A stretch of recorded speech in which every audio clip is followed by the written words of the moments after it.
May I request Saleng Sangba to take the floor? Thank you, Mr. Deputy Speaker, sir. I was pleased and happy when our Honorable Chief Minister has placed the 10 million dream of Meghalaya. I believe all the Meghalayans will be happy. It will be one of the happiest states. But in the meantime, when you look at the, the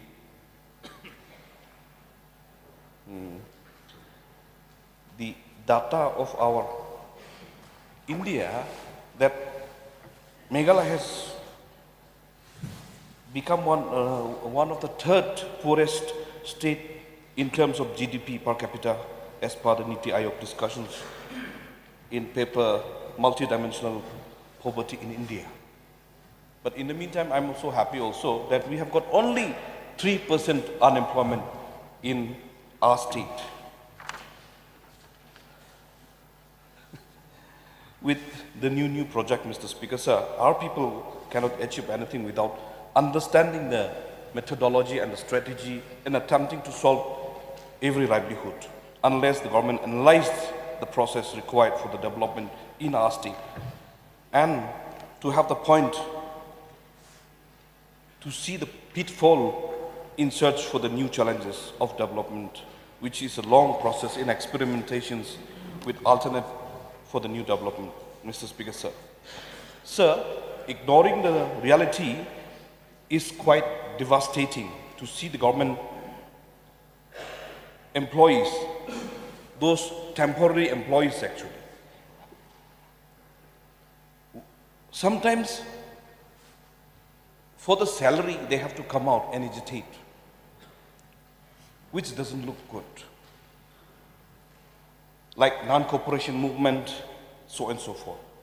The fact is that because of the wishful thinking and the denial and the other forms of avoiding the reality that deeply embedded with the system, it is good to see the financial focus that is going to benefit our people. But it will determine based on the strategy and operating activities and the structure of business. Though the draft strategy is there, but how to figure how the business will be positioned and depreciated against the loan component. We are talking about those loan components that the government is trying to give it to the people. But if it is not positioned, then the debt will get quite high.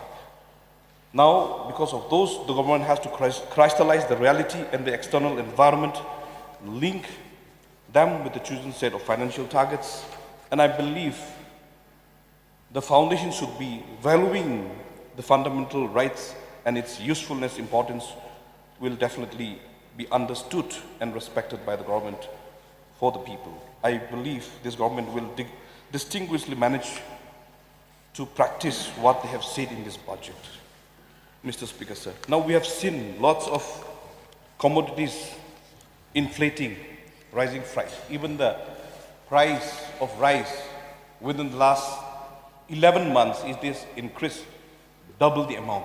It was only 800, now it has become almost 2,000. But till that, we have not discussed about the 7 pay commissions. Other states, 19 of our states has already acquired the 7 pay commission, Mr. Speaker, sir, but we are still stuck with the 5th pay commissions.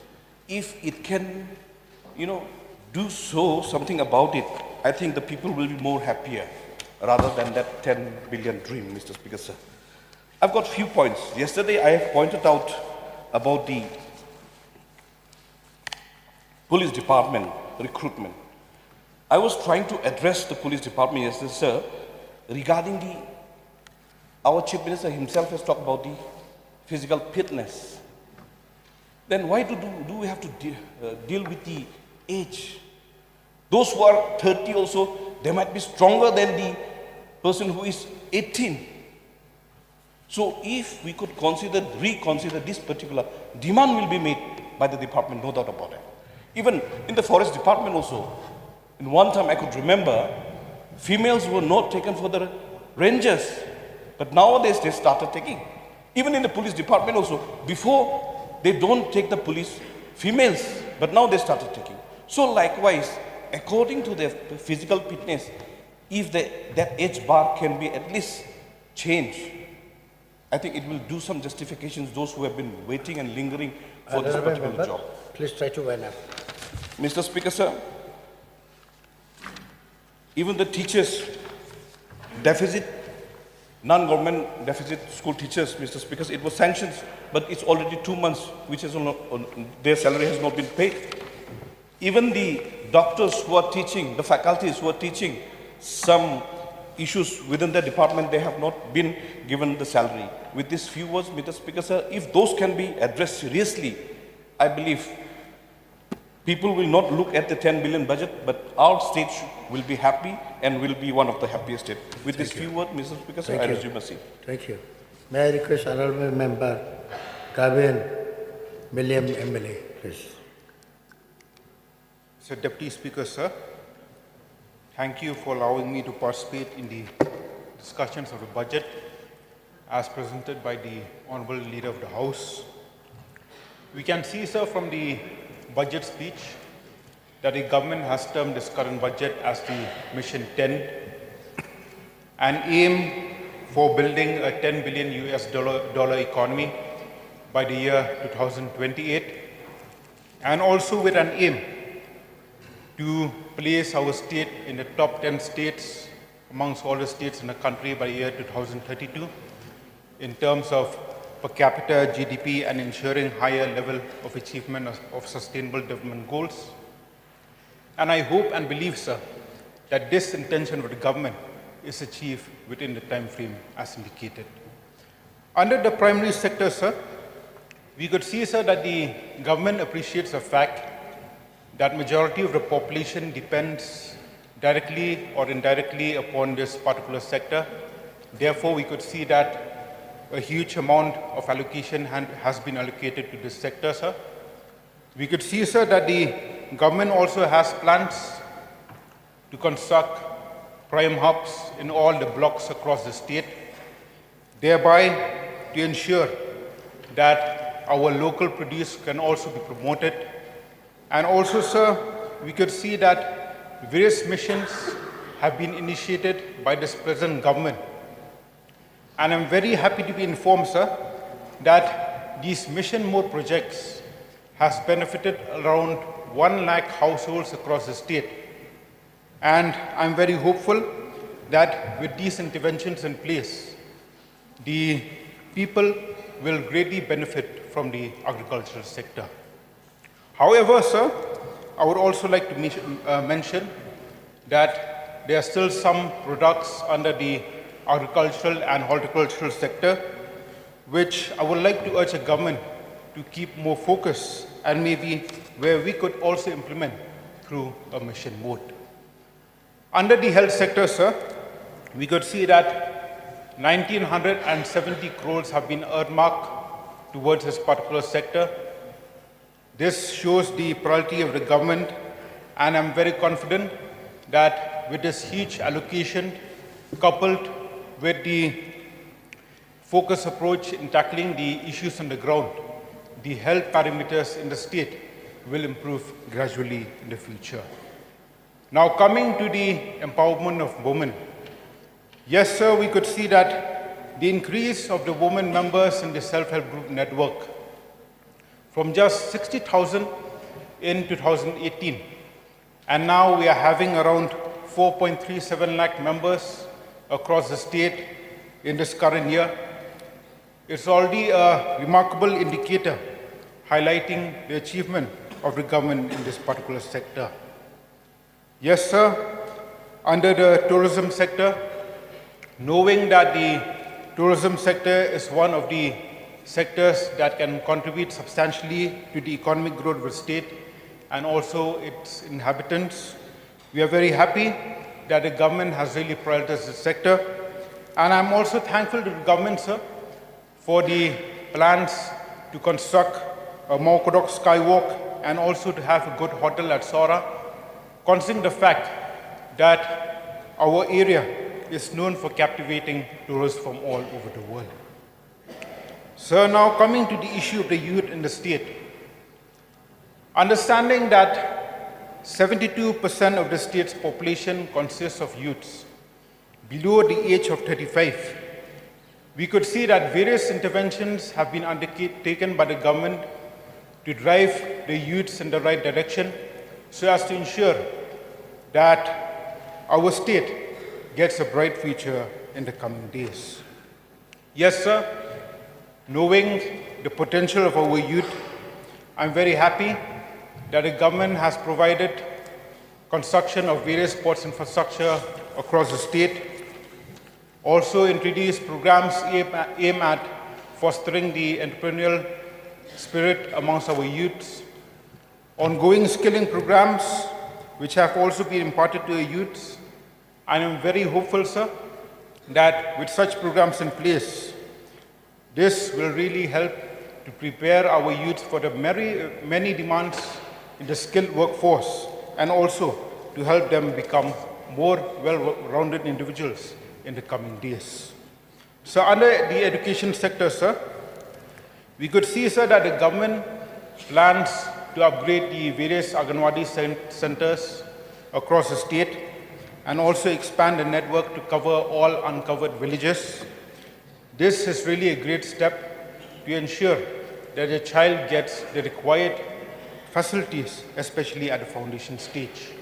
I would also like to place on record, sir, that the government in these 5 years, of course, I would like to thank the government under the leadership of the Honorable Chief Minister, that all the dilapidated condition of the government LP schools under my constituency in these last 5 years have been newly constructed, thereby ensuring a dignified and appropriate learning environment to our students. Honorable Member, So, kindly of course, wind up.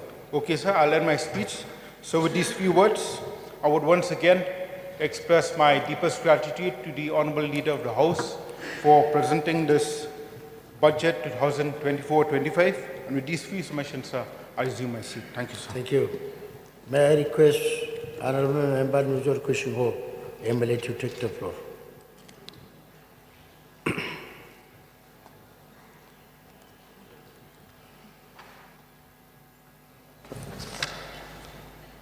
Thank you, Mr. Deputy Speaker, sir, for giving this time to participate in this budget speech discussion. I